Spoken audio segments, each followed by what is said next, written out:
Bueno, comenzamos. Este es ya el programa número 7. Espero les estén gustando estas historias y estos programas. El día de hoy les voy a hablar un poco de la taxidermia, cómo me inicié en la taxidermia y he hecho algunos trabajos de taxidermia. Hace tiempo, entre la cultura gótica es común el arte de la taxidermia. ¿Y qué es la taxidermia? Es el disecar a un animal fallecido y darle la apariencia de vida. Pues bueno, recuerdo que yo veía técnicas parecidas al curtido o curtiembre de pieles que se utilizaban para la taxidermia. Se puede utilizar sal, dejar el cuerpo del animal en sal. Esto se hace como para hacerle un homenaje al animal. No hay nada de agresión ni nada, porque no es una ofensa a la memoria del animal difunto, sino que es querer preservarlo. La gente que ama mucho a sus animales hace eso. En Cal también hay, según escuché decir, el método que yo empecé a implementar era el del formaldehído.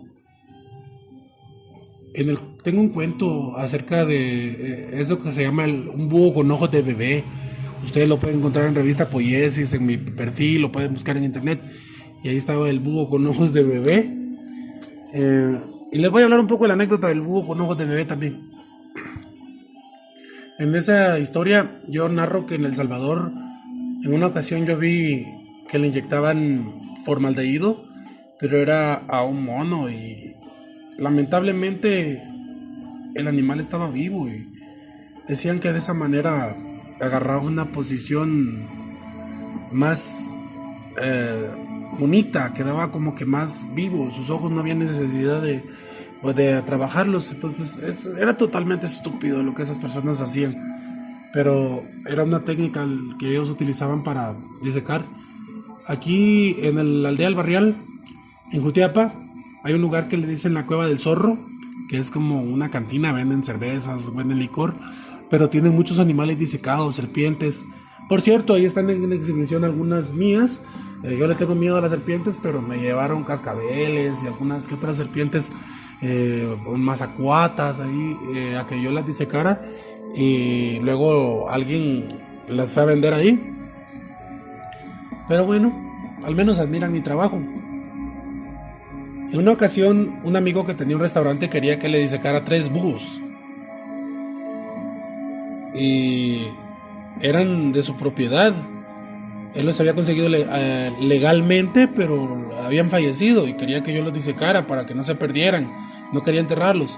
Entonces me pagó por disecarlos, pero el problema era que estaban algo, ya la piel se estaba empezando como que a destruir porque ya llevaban varios días.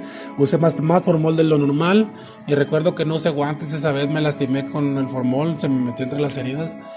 Y para recrear la columna vertebral tuve que utilizar alambres, introducir alambres. Y para que mantuvieran la posición, los tuve que poner en unos árboles que había donde yo vivía. Esa casa nos había dado posada ahí un señor que se llama Noé, al que le dicen Nocho. Él es guardián de la Escuela para Auxiliar de Enfermería de Oriente. Y había muchos árboles en ese lugar, muy bonito. Pero recuerdo que unos familiares, que no voy a mencionar quiénes son, por respeto, dijeron que yo estaba haciendo brujerías, que por eso era que tenía los búhos colgando ahí, porque cada búho era cada una de ellas, esos familiares. Entonces, me da risa, no tengo comentarios. Yo no creo en la brujería, es una gran tontería, pero como me he visto de negro y me gusta el rock, según ella soy capaz de cualquier cosa. Pero bueno, terminé ese trabajo, lo entregué, a mi amigo le encantó y lo tenía en exhibición ahí en su restaurante y la gente le decía, mira, ¿y quién te hizo esos búhos? Y él les comentaba que era yo y me recomendaba mi trabajo y la gente no lo creía, decía, no, es que eso lo tuvo que haber hecho un señor que disecaba hasta lagartos por aquí en Oriente. Y le decía, no, fue Murga. porque a mí me dicen Murga, yo soy Rosales Murga, pero mi apellido materno como que prevalece sobre el paterno. La familia Murga es más famosa, entonces dicen, ah, fue Murga. Y bueno, eso fue uno de los trabajos. Como les decía, bastantes serpientes. La vez pasada también encontré un sapo que llovió y por algún motivo estaba desvivido y lo inyecté y quedó bonito. Incluso le apliqué, le apliqué, no es betún, sino que de eso, parecido al betún que se utiliza para los pizarrones y cosas de madera, pero es un preservante para madera y quedó muy bonito. Quedó como una piedra y nadie me creía que era en verdad un sapo real. Eh, Luego estuvo el caso del búho con hojas de bebé y es divertido porque el señor me lo lleva, pero este búho parece que un perro lo había sacado de este mundo. No me quiero meter a que me vayan a vetar, no desmonetizar porque no gano nada con esto, lo hago por amor al arte, pero sí que no me vayan a vetar de poder desahogarme en este podcast. Por eso les digo desvivir, así ustedes saben. Y tenía fracturada la columna, tenía los huesos todos hechos polvo, entonces tuve que crearle una columna artificial con hierros otra vez. Ya había aprendido mi técnica y una chica que trabajaba con mis suegros, porque yo estaba viviendo donde mis suegros, lo metió en la refri y el hielo no ayudó mucho a que se preservara, sino más bien arruinó bastante el pelambre, bastante sus plumas y me tocó que utilizar productos para poder abrillantarle las plumas y volver a peinar pluma por pluma, utilizar varios cepillos de diferentes tamaños para poder arreglarle sus plumitas y que quedaran otra vez bonitas. Y los ojos ya no se podían salvar porque había muerto hacía bastante tiempo. Entonces lo que se hacía en esos casos era utilizar ojos de cinco, canicas, ticos, les dicen también en diferentes partes de Centroamérica.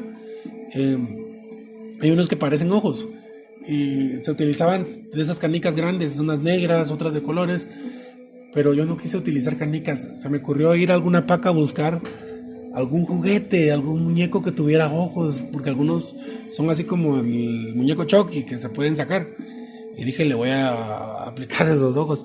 Y conseguí unos ojos azules, pero daba la expresión de que lo estaba viendo todo el tiempo. Una expresión tan macabra que, no sé, daba miedo. Cuando se lo entregué al dueño, lo puso en una jaula gigante que tenía ahí cuando estaba vivo. Y parecía que estaba realmente vivo. La expresión era tal, el trabajo quedó tan bien que la gente en la noche no quería estar ahí.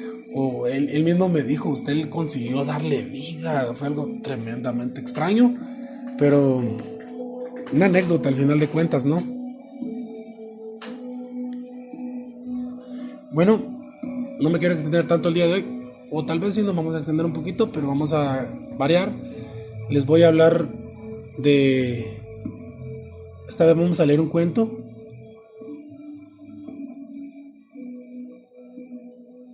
Y esto más que un cuento es un ensayo que se llama La cárcel de hombres de Jutiapa. Desde hace mucho se ha venido hablando acerca del presidio para varones de esta ciudad, sacando a su vez a la luz pública actos de la más clásica corrupción que van desde el cobro del impuesto o talacha a los privados de libertad. Hace tiempo se dio el caso de un reo que fue documentado por su servidor precisamente en este medio. Se trataba de un hombre que fue muerto a golpes por los demás compañeros por no pagar el impuesto de la talacha, provocándole un paro cardíaco mediante una ensañada paliza. Aunque la versión oficial que se conoció fue que había fallecido, sí, pero de un paro cardíaco. Efectivamente falleció de un paro cardíaco, pero no porque de por sí padeciese de este mal. Después de muchos golpes brutales, cualquiera muere. Pero bueno, dejemos el salvajismo y la brutalidad a un lado y pasemos a asuntos más importantes. La cárcel de hombres fue creada primeramente como un fuerte. Por esta razón, su forma nos recuerda a un castillo o alguna fortaleza sacada de algún cuento del medioevo, como Robin Hood o el Rey Arturo. La construcción del cuartel fue ordenada por el señor corregidor militar Leandro Navas, como consta en una placa que se encuentra en el costado derecho del inmueble. Me pregunto qué habrá pensado el corregidor al ver que su apellido lo escriban mal. En la placa dice Navas con B de bueno. El propósito primero del cuartelón era la defensa de las tropas salvadoreñas o personas que venían del sur en busca de la prosperidad, por creer que este pequeño lugar del territorio nacional, con una extensión de unos 8 kilómetros, no era tan al sur, no era tan abajo. Las personas extranjeras entraban al país por la vía de Yupiltepeque, de hecho lo siguen haciendo, de manera que el cuartelón servía de tope para contener a esas personas, de tal manera que los mismos vecinos que vivían en la ciudad no podían pasar los de arriba a abajo o los abajeños arriba. Cabe mencionar que la mayor parte de historiadores y ancianos de la tradición oral jutiapaneca coinciden en que esa guerra fue más chapuz que realidad, aunque en un momento de la historia sí estuvimos en guerra con la hermana República del Salvador, y es que el país hermano implementó una estratagema expansionista ocupando la ciudad de Jutiapa, de donde fueron sacados por el general Justo Rufino Barrios, batalla en el cual diera la vida, muriendo en la ciudad Arce, siendo embalsamado en el lugar donde se encuentra hoy en día el edificio de gobernación. En el presente el cuartelón, que ya se encuentra derruido y lleno de grietas en toda su fachada histórica, de un valor cultural incalculable, alberga tras sus muros tanto a las personas que son detenidas como los agentes de la Policía Nacional Civil. La cárcel abarca un área aproximada de unos 80 metros de largo por 60 de ancho, un espacio para 90 reos divididos en 4 pabellones o cuadras y unos sanitarios ciegos. Tiene torretas a la española, las cuales son vigiladas las 24 horas. Hace días se suscitó un hecho que tras sus muros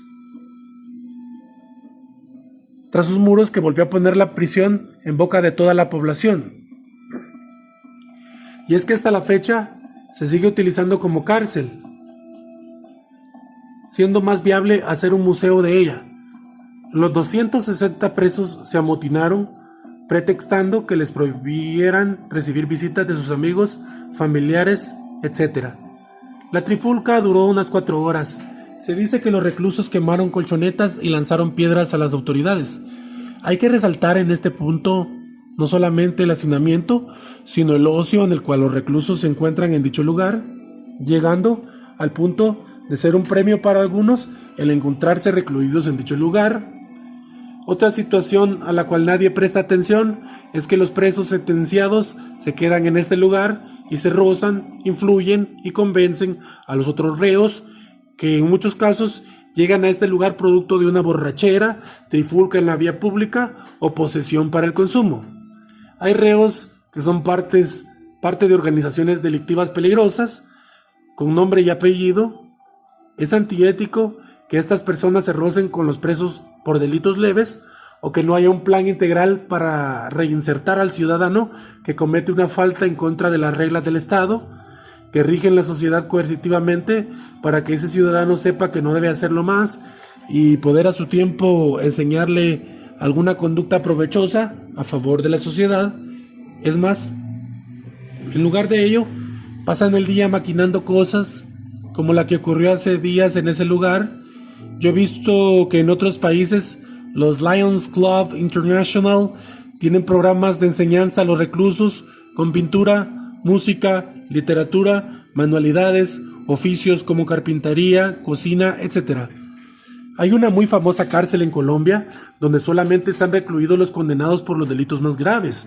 Pues bien, dicha cárcel es nada más y nada menos que la Tipografía Nacional de Colombia. Los presos ahí recluidos no pasan el día a la sombra, sino que trabajan en las placas de imprenta, corrección de estilo, diagramación, encuadernación, enmaquetado y hasta lectura de cada texto que se imprime en el país. Dicha insólita iniciativa del gobierno ha redundado en una baja en el crimen con relación a los reclusos, quienes se han vuelto más cultos y han logrado darle a su familia una mejor calidad de vida, porque hasta les pagan por la labor que hacen a la sombra, como dirían jocosamente en esta ciudad. Cabe resaltar que este texto es bastante antiguo, como 2006, 2007, tal vez 2008, y en ese momento yo tenía nociones de las cosas. Sucedía, ahora ya la cárcel es solamente para personas por delitos leves, los condenados ya se fueron, ahora es más como una cárcel modelo, están más tranquilos, no hay hacinamiento y según se dice ya no hay talacha.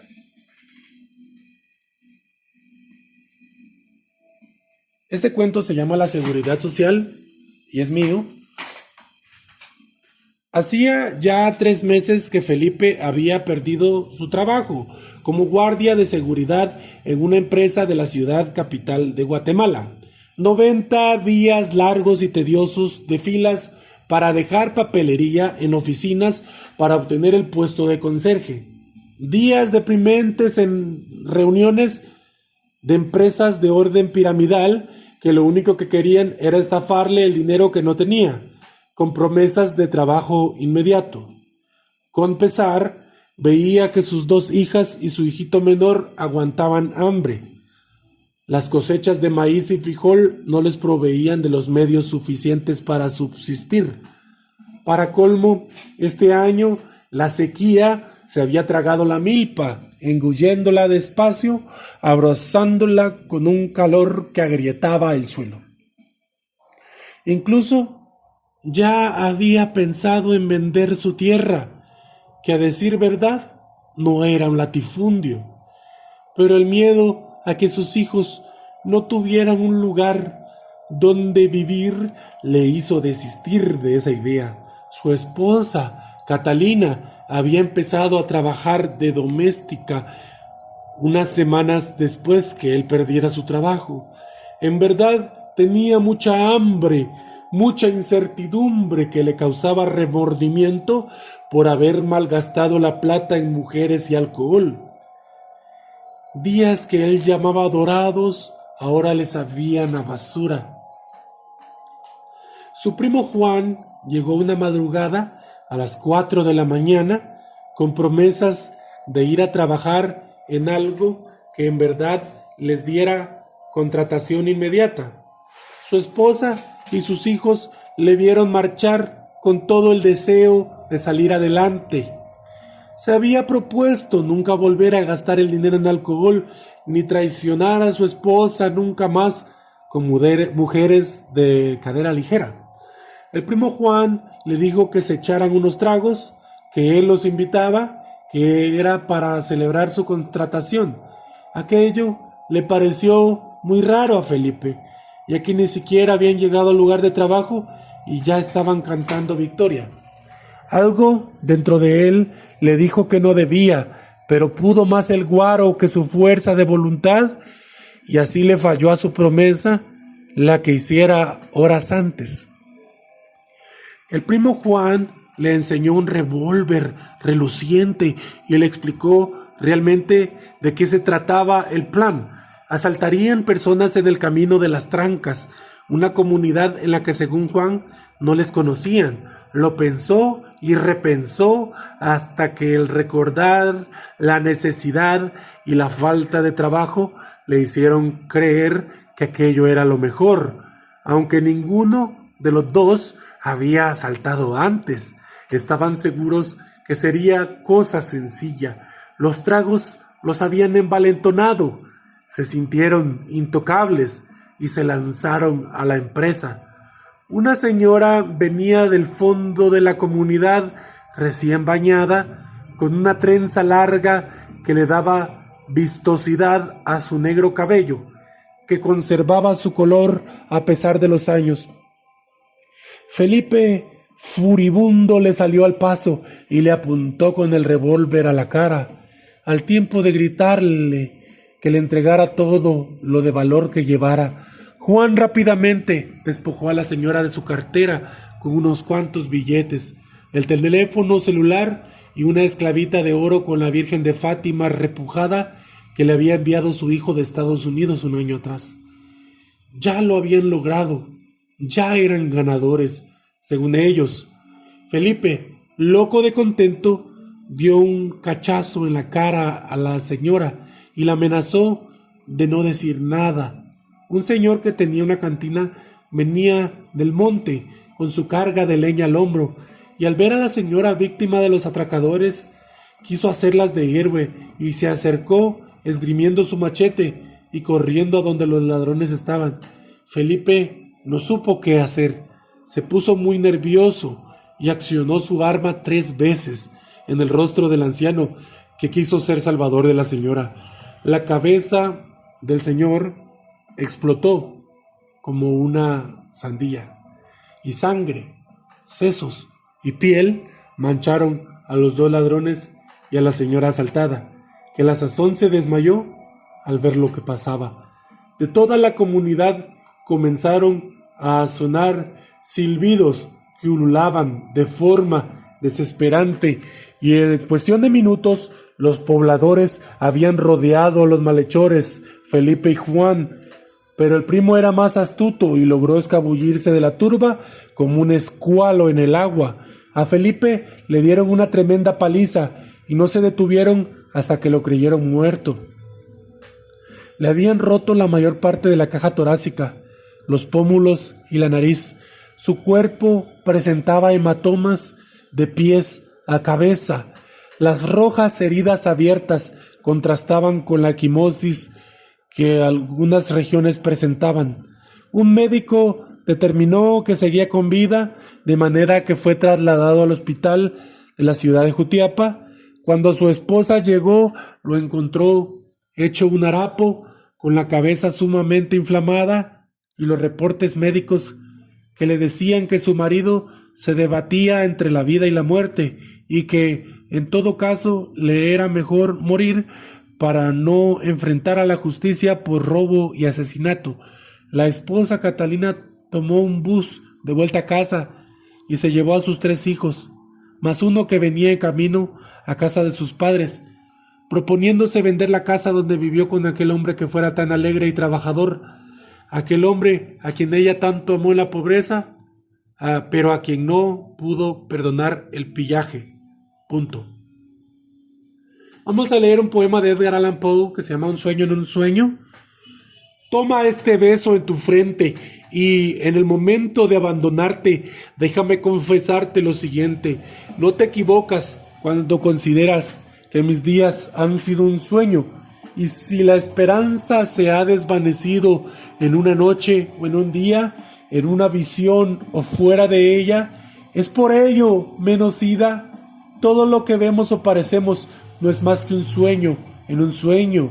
Yo permanezco en el rugido de una ribera atormentada por las olas y aprieto en la mano granos de arena de oro. Qué pocos y cómo se escurren entre mis dedos al abismo, mientras lloro, oh Dios, ¿no puedo yo estrecharlos con más ceñido puño? Oh Dios, ¿no puedo salvar ni uno de la despiadada ola? Todo lo que vemos o parecemos no es más que un sueño dentro de un sueño. Una carroña de Charles Baudelaire. Recuerda, alma, el objeto que esta dulce mañana de verano hemos contemplado. al torcer de un sendero una carroña infame en un cauce lleno de guijas, con las piernas al aire, cual lúbrica mujer, ardiente y sudando venenos, abría descuidada y cínica su vientre, lleno todo de emanaciones, irradiaba sobre esta podredumbre el sol como para coserla al punto justo y devolver el céntuplo a la naturaleza lo que reunido ella juntaba. Y el cielo contemplaba la osamenta soberbia, lo mismo que una flor abrirse. Tan fuerte era el hedor que creíste que fueras sobre la hierba a desmayarte. Los insectos zumbaban sobre el vientre pútrido del que salían negras tropas de larvas, que a lo largo de estos vivos jirones espeso líquido fluían, todo igual que una ola subía o descendía o se alzaba burbujeante, diríase que el cuerpo de un vago soplo hinchado, multiplicándose, vivía. Prodigaba este mundo una música extraña, cual viento y cual agua corriente, o el grano que en su arnero, con movimiento rítmico, un cribador mueve y agita. Las formas se borraban y no eran más que un sueño. Un bosquejo tardó en llegar. En la tela olvidada y que acababa el artista únicamente de memoria, detrás de los roquedos, una perra nerviosa, como irritada, nos miraba, esperando coger nuevamente el pedazo del esqueleto que soltó. Y serás, sin embargo, igual que esta inmundicia, igual que esta horrible infección, tú, mi pasión y mi ángel, la estrella de mis ojos y el sol de mi naturaleza. Sí, así serás, oh reina de las gracias, después de los últimos sacramentos, cuando a enmohecerte vayas, bajo hierbas y flores, en medio de las osamentas. Entonces, oh mi hermosa, dirás a los gusanos que a besos te devorarán, que he guardado la esencia y la forma divina de mis amores descompuestos. Punto. Vamos a terminar, llevamos 27 minutos, el día de hoy nos extendimos, espero les guste, compartan, síganme, suscríbanse, comenten, enséñenselo a alguien más, y si no, pues me entretengo.